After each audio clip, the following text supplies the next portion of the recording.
Erik ten Hag ready to walk away from Manchester United this summer. 3 key signings incoming, and the injury crisis worsens. These are some of the topics we will be discussing on the show this morning. But before we jump into that, please smash a like on today's video, subscribe to the channel if this is your first time watching, and let's get straight on into it. So as always, here on Daily Red Devil, I like to start the show off with some positivity.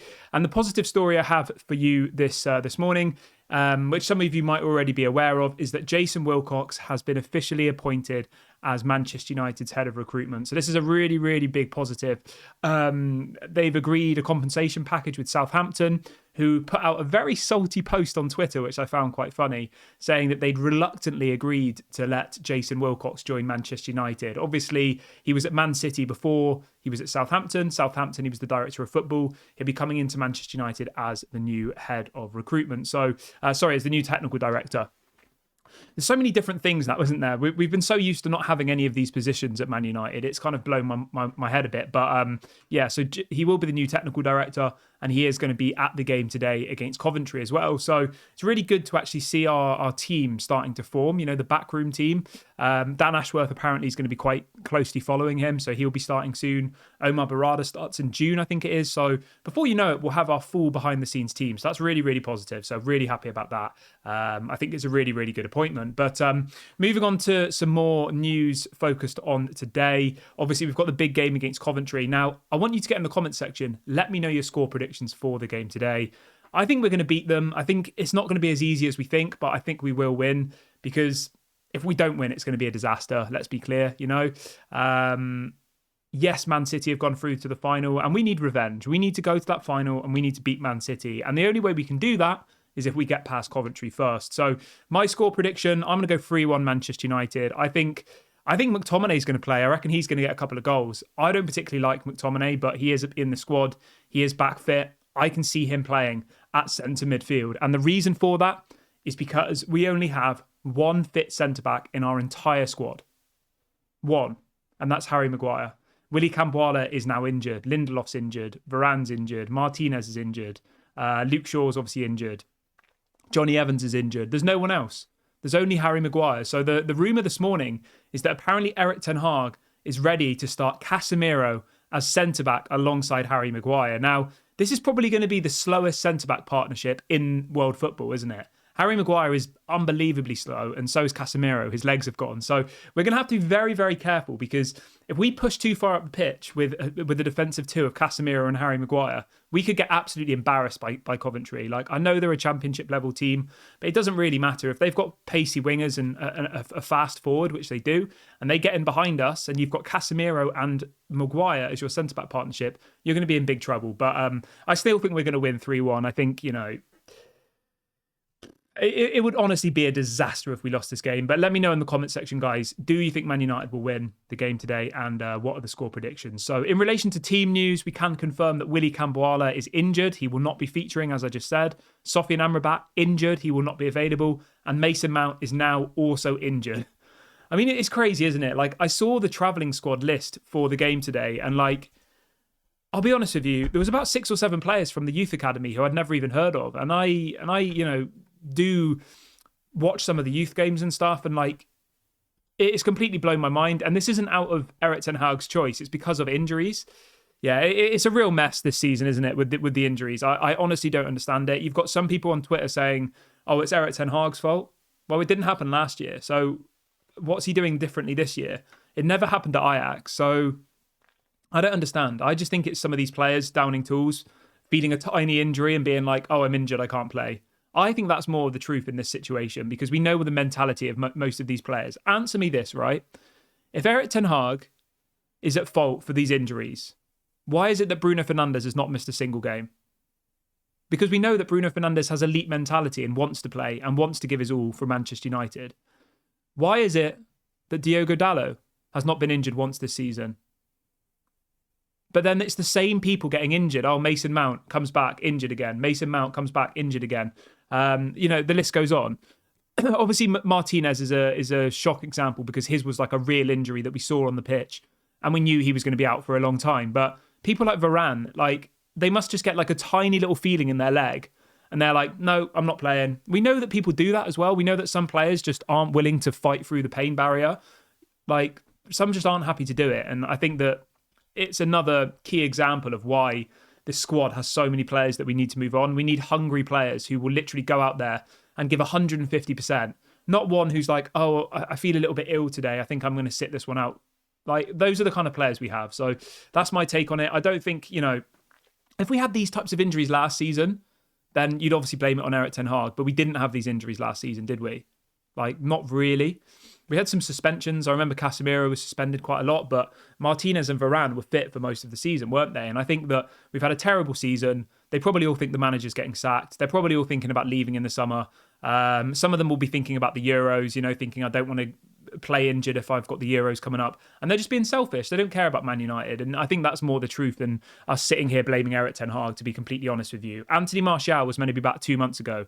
He, Fabrizio Romano puts out a post saying that Martial probably won't play again for United because he's focusing on making sure he's 100% ready for the transfer window so he can pick which club he wants to go to. I mean, that just sums up the kind of mentality these players have. Martial on 250 grand a week has probably only played about one game this season, literally. Like, how many? Like, it's a disgrace. And I think that we need to clear these people out, and we need to just kind of start afresh with young, hungry people who don't think they're better than they are. Martial, literally, Martial played 46 minutes in the Champions League, 100 minutes in the League Cup, and he played the equivalent of about 2 games in the Premier League across the whole season. We're in the 33rd game?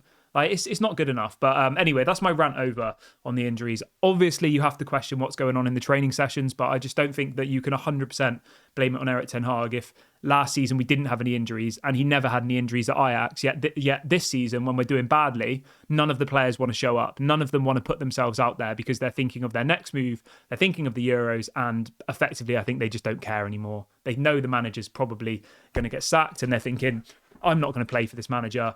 That's my take on it. But obviously, if you disagree, let me know what you think in the comment section below. Keeping on the topic of the manager, there's a story that broke last night from Simon Mullock, who is a journalist for multiple different newspapers here in the UK. He seems to have had really good information around Erik ten Hag this season, and some people even say that apparently Erik ten Hag's team, like, his agent, etc., leaked the information to him. Now, I don't know if that's true, but I've seen a lot of people say it. So take that with a pinch of salt. Go and do your own research and make up your own decision on whether that's true or not. But a lot of the information that this journalist has put out about Erik ten Hag has ended up being true so far. But the story he put out last night is sources close to Ten Hag have told me that Erik ten Hag will walk out at the end of the season if he doesn't get assurances from Sir Jim Ratcliffe and Ineos about their commitment to him. So he's effectively not even willing to stay next season unless they commit to him for the long run. Now, I don't blame him. I said this to you guys about 3 months ago. I said, if I was Erik ten Hag, I would just leave Manchester United at the end of the season. We're an absolute mess. We haven't publicly shown our commitment to him. Jim Ratcliffe could easily come out and say, we're sticking with Erik ten Hag next season. And then people like me, other YouTubers, the media, we wouldn't be talking about this every single day, but they haven't done that. They haven't got behind him. They haven't stuck to him. So me, you, and every other man and his dog have an opinion on Erik ten Hag, and are talking about Zidane, and are talking about Nagelsmann. And the only reason that's happening is because Ineos haven't publicly backed him. And if I'm Erik ten Hag, I'm looking, the Bayern job's available, the Barcelona job's available. We know that the Dutch managers love, dream of managing Barcelona. There's 2 clubs there that are desperate for a manager, Barcelona and Bayern. Both of them have already sacked their managers. Tuchel and Xavi are going. If I'm Erik ten Hag, I'm sat there thinking, I could go to either of those clubs, have all of the right setup behind me already, have much better players, and probably walk in and do really well. Like, I wouldn't stay at Manchester United. Like, I love Manchester United. I support Manchester United. But let's be clear here, right? Erik ten Hag doesn't support Manchester United. He has no attachment to the club other than that it's a job, and it's one of the biggest clubs in the world, right? Whereas, Bayern Munich, he coached their under-21s. He has an attachment already. He's already been there. He's worked with them. He did well there. Barcelona, he said before that he dreams of managing at Barcelona. We know that the Dutch managers, the Van Gaals, the Ronald Koemans, obviously the Cruyffs, like, Barcelona has such a rich legacy with Dutch managers and players, and we know that Erik ten Hag would like to go there. So I actually think this story's true, and I think it's just as likely at this point, sitting here recording this video, that Erik ten Hag at the end of the season will say, I don't like that you're not getting behind me. I don't like that my future's uncertain. I would rather risk it and try and get the job somewhere else at a Bayern or a Barcelona, where he probably would do really well. I think we'd be sat here in 2 or 3 years. He'd probably have won, Champions Leagues with Barcelona or Bayern. I honestly think that would happen. I mean, Bayern are in the semi-final of the Champions League with Thomas Tuchel as the manager. And from what I've seen of Bayern so far this season, especially when we played them, they weren't very good. They weren't. Like, we probably should have got something out of the games against Bayern. I don't think they were particularly good against Arsenal. Yes, they won, and that's all that matters. For people who don't watch football, they'll say, oh, well, Bayern beat them. How can you say they weren't very good? But it's the same with Man City when they played Real Madrid. Man City deserved to beat Real Madrid, but they didn't. And that's just how football works sometimes. So my point being here, I can see him going to either of those clubs and doing really, really well. But let me know what you think. Do you think Erik ten Hag will stay, or do you think he'll walk away? I honestly want nothing more than Ineos to come out and say we're keeping him, but just to silence these kind of conversations. But they're clearly not willing to do that. Right, the final story we've got for you this morning is about the summer and is about the 3 priority positions. This is coming out from James Ducker from The Telegraph, very reliable journalist. He's the Manchester United correspondent for The Telegraph here in the UK. And he is reporting this morning that Manchester United are in the market for 3 key players this summer. He says a right-sided centre-back.